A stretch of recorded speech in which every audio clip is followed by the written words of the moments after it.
There was this guy I used to like in college, and one time I told him this poem is about how it went. The title of this poem is He Never Asked Why. Here I go.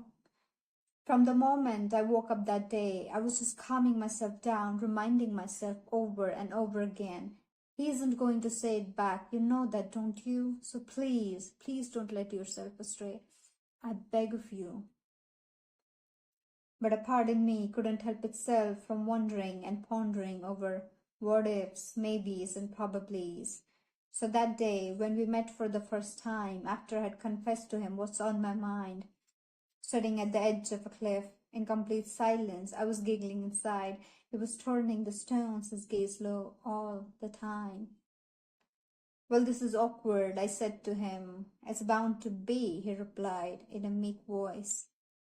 The day before that day, when we were texting at night, I said something funny to him.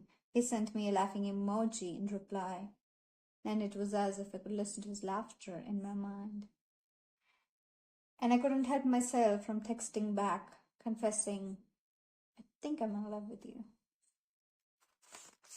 But soon, I realized this isn't how it's done right, so I decided to delete the text for everyone.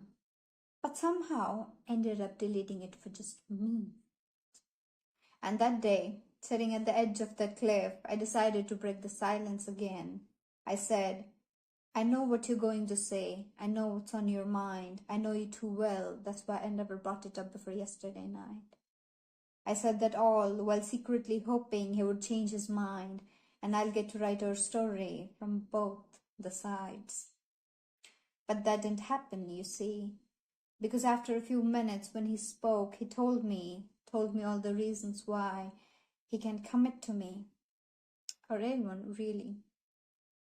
And with every reason, my heart felt a sting, my made-up kingdom crushing down in the blink of an eye.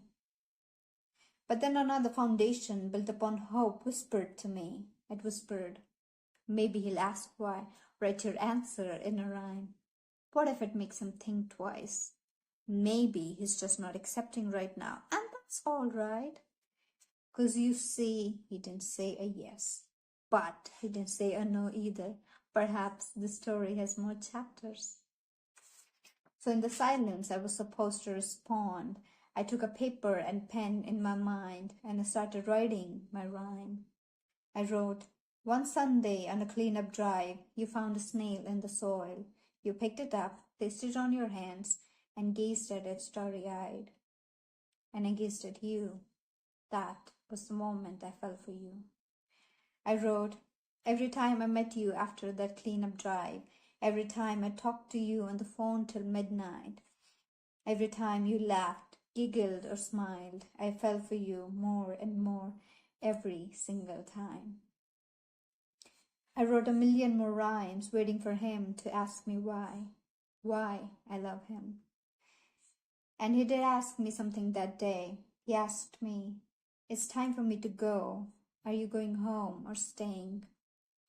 Staying, I said, trying my best to pretend I'm all right. But I wasn't, because he didn't ask me why. Thank you for listening to me.